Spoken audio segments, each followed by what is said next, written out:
So I'm continuing my series of Mash Wikia reviews for Season 2, Episode 22, George. So, to begin with, this episode is probably one of the most progressive episodes of MASH.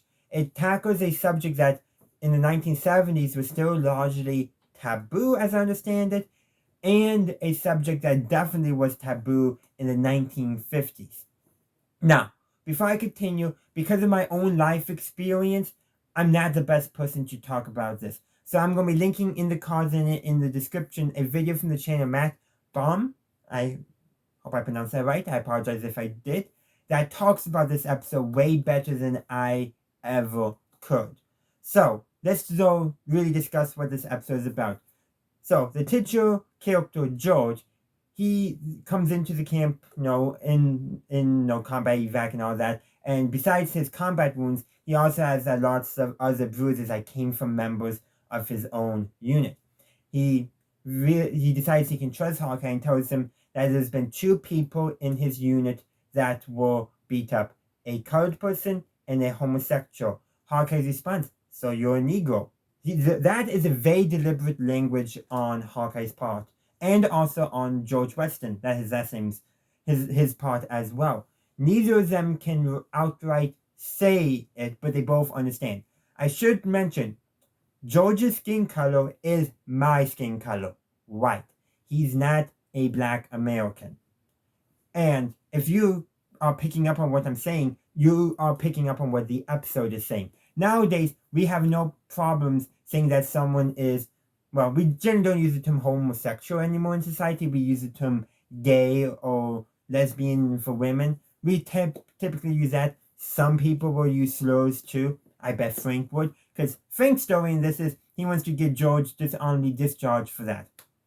Hawkeye and Trapper oppose it, so they basically fake fight and get Frank to reveal that he paid for test answers for a medical exam, and they use that to blackmail him to destroy his report and not send it up the chain of command. I should also mention, this episode also has an example of a character who supports the policy of don't ask, don't tell. That's Henry. When Frank goes to Henry about this, Henry's response is, "Has he made a pass at you or anyone?" And no, George hadn't. I think George values consent. So Henry definitely takes a position of that don't ask, don't tell, since nobody's been asked, and as far as Henry knows, George never told anyone. It's just gossip. Henry does not care. He thinks it's a frivolous endeavor. Now, how would he have responded if George had made a pass at someone? I don't know. Henry's presented as the more moderate character that is paying attention to the actions rather than the words in this situation. Well, Hawkeye and Trapper, even if George had asked somebody out, they wouldn't have cared. Actually, Hawkeye might have been flattered too, depending on how you view his character. And lots of people debate if Hawkeye is, a standard heterosexual or bi. There's a lot of debate that I've discovered among certain groups in the fandom. Really, I'm learning a lot about MASH by doing these reviews. And that's actually what I really want to transition to talking about in this video. Though before I do that, I do want to mention one other thing.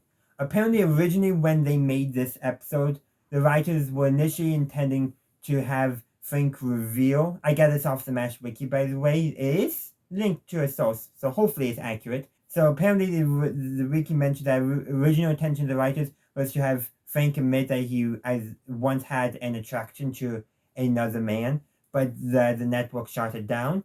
And I actually kind of agree with the network on that. The network probably didn't want to show one of its main characters being gay. However, I think it's better because they already, a lot with Frank, use the feminized villain trope, and if they made Frank have that revelation, that would have almost undermined the message that they were trying to tell.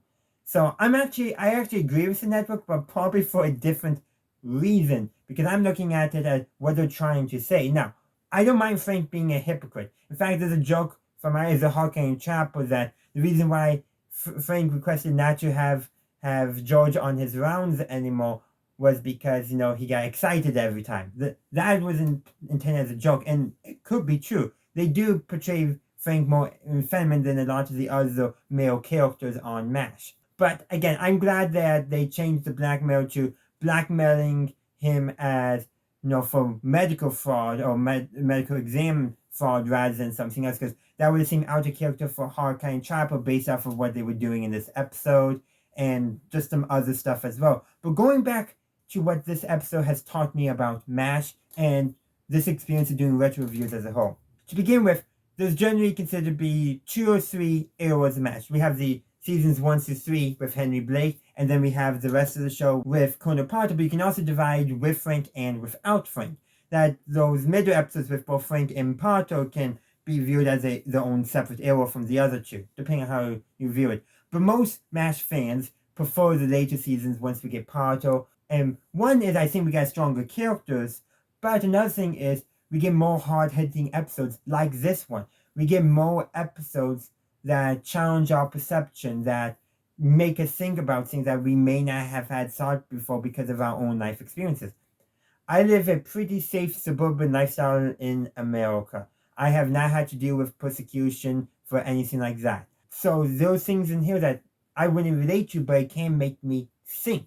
And this episode is really the highs of the early season. I've said this in a couple other videos, but the inklings of what MASH will become are in this episode, but there's a lot more other episodes. This is definitely one of the episodes. Another one is Sometimes You Hear the Bird, where I think the word I'm looking for is where what MASH has become, or what MASH will become, becomes way more forefront in a part of the episodes.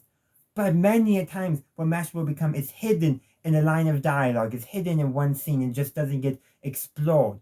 And this episode shows that really, and same thing with Sometimes You Hear the Bird, that what MASH will become, the seeds were always there to begin with. It was only as new writers came in and as new characters joined, replacing old characters, that those seeds bore fruit and became the MASH that we know. Granted, some people do prefer the more crass earlier seasons, but as shown by this episode, the early seasons aren't at all crass, and I've gained through this entire process, not just this episode, a new appreciation for the early episodes, the early seasons of MASH. An appreciation I don't think I had before.